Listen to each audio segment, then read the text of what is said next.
Menjelang Januari transfer window, satu nama yang kerap kali keluar sekarang ni, Antoine Semenyo lah, probably left wing terbaik setakat ni di dalam liga.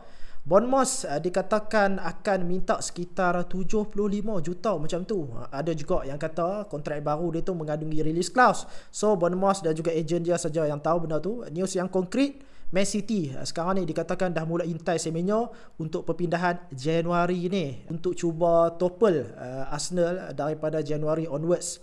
Liverpool, Spurs dan juga MU pun minat katanya, tapi mungkin tak ada bajet cukup untuk buat move dalam Januari ni. Aku rasa Liverpool betul-betul berminat, tapi lebih prefer untuk tunggu sampai summer nanti. Secara realistik susah nak nampak Liverpool cuba Semenyo Januari ni.